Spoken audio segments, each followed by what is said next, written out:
Welcome friends, welcome colleagues, welcome my medical students, fellows and residents on MuniMeterHealth, your source of learning cardiology and human heart. I'm Dr. Jaitly, your cardiologist from New York, enhancing medical education, patient education on one site in order to improve the health literacy and the clinical outcomes. So the whole idea is wanting to see how best we can really educate our, fellow brethren and of course our community. So this way we can, in a very short video, discuss short subjects and very important subjects right before your exams, before you take your tutorials, before you go back and make your clinical rounds and what have you. So this way you can abreast yourself.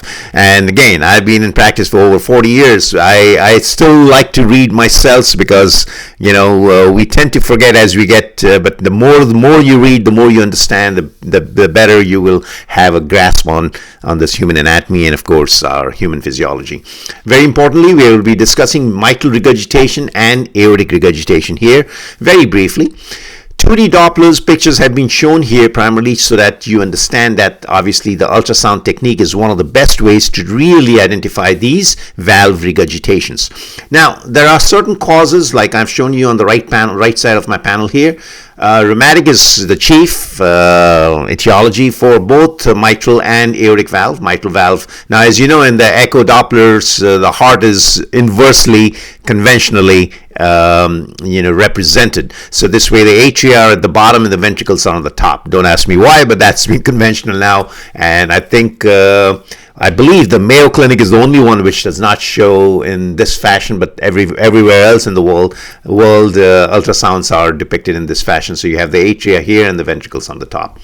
Anyway, so rheumatic and Marfan's. Marfan's, again, Ehlers-Danlos, mitral valve prolapse is a very, very important entity, which is, I guess 10 to 15% of the young population has prolapse, mitral valve prolapse that can result into mitral regurgitation in the long run. Heart failure, very importantly, because for whatever reasons, the cardiomyopathic heart, the hypertensive heart, the diabetic heart, or any form of viral idiopathic cardiomyopathy will result into mitral remodeling. Whenever you say mitral remodeling, you should also think of coronary artery disease. I believe you should include that as well in the list of armamentarium here, where a person may have had an MI, and as a result, with every single heartbeat, following an MI, the mitral valve starts to remodel, and the whole apparatus really remodels and becomes therefore there are ways to prevent that. Of course, the ACE and the ARB drugs; those are very important, which will prevent the remodeling. Bicuspid aortic valve, where the aortic valve leaflet is trileaflet, and because it's trileaflet, you have only two leaflets somebody's born with, and as a result, that bicuspid aortic valve later on becomes aortic stenotic or aortic regurgitant, and later on aortic regurgitant as well. Hypertension, very important because that leads to LVH, and again there's a lot of remodeling happening as a result of concentric or whether eccentric type of left ventricular hypertrophy in this area. As a result, aortic root disease, specifically aortic aneurysms, cystic medial necrosis of the aortic wall. All of these are very, very important causes, and depending upon which population, which age you're looking at, and which area of the world, you will see that certain etiologies are more prevalent than the other.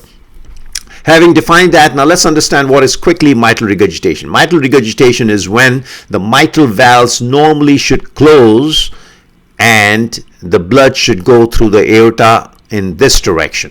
But what is happening is mitral valves do not close, and as a result, one has a mitral leak or mitral regurgitation going back into the left atrium here. I've shown the left atrium here. So now what is happening is all of this blood or some of the blood is regurgitating back. Now on a Doppler, if you were to do a continuous or a pulse wave Doppler and put the Doppler volume right next to the mitral valve, what will happen is you'll have during the diastole, you'll have the E to A flow as it's commonly defined. This is E and this is your A.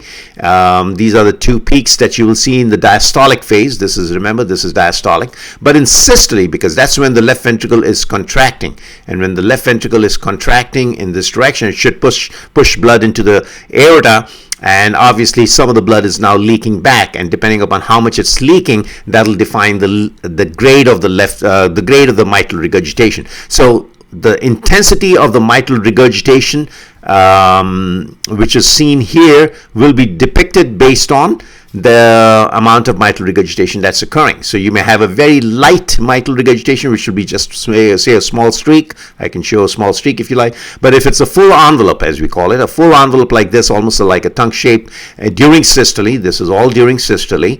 So when it's happening, this is called mitral regurgitation of a 4+ variety or severe variety. And depending upon how far deep it is going, you can actually calculate what the left atrial pressures during systole are, because we know that. And of course, that's beyond the scope of this short video here, because that's not our goal right now. We are trying to ascertain. We just want to define what mitral regurgitation and aortic regurgitations are and the causes here. Now, in the aortic valve, now let's move to the second side of this echo picture that I've shown. Here you'll see again the aortic valves are normally closed when the left ventricle is relaxing. Now here we are showing the left ventricle relaxing, or is now in diastole. So when the left ventricle is in diastole, the aortic valves normally should close, and the blood is now flowing into the left ventricle through the left atrium, because that's your diastolic period. So this is diastole and this was systole here. So in diastole, now we are trying to show the aortic regurgitation here.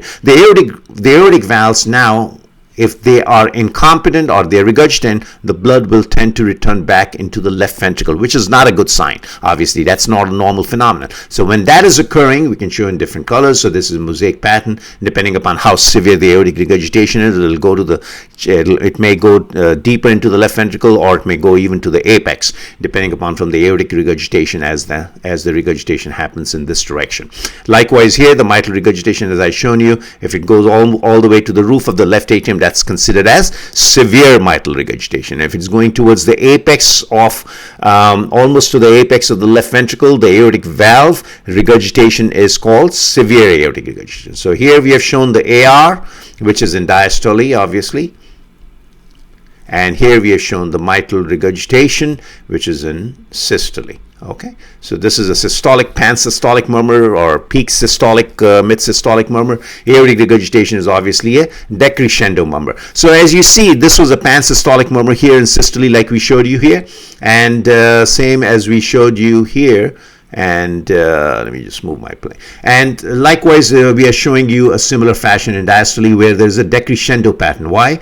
Because it starts off at the peak of the at the onset of the diastole, because this is your diastole, and when diastolic pressures, as they drop, the ventricle is now relaxing, the pressures will drop over a period of time, and it's called a decrescendo. That's why when you hear with your stethoscope, you'll hear a decrescendo murmur, whereas here it'll be a pansystolic. So we can write it down here. It's a pansystolic murmur, and maybe on the boards for you guys, so just remember that. And this is a decrescendo, diastolic murmur. And this is a pansystolic murmur, as the name suggests anyway. So pansystolic murmurs signify mitral regurgitation, as we have shown here, and the decrescendo murmurs here will signify the aortic regurgitation. So one way or the other, you'll be able to, I'm sure there'll be a question on the boards where you could actually look at yourself and say, look, okay, depending upon what the severity of the AR is, depending upon the severity of the MR is, there might be a question directly, indirectly, whether it is going all the way to the apex. That'll define the severity of the AR. If it's going to the loop of the left atrium, then it's it's defined as the severity of the left mitral regurgitation. They're asking directly or indirectly. Okay, so in a very short video, you have defined just the cardiophysiology, what's happening in mitral regurgitation and aortic regurgitation. We'll be discussing more shortly in more other videos, so keep following with us. MuniMeterHealth, that's your site, which is a source of learning both for medical community as well as for patient community. So the whole idea is wanting to see we can breast ourselves,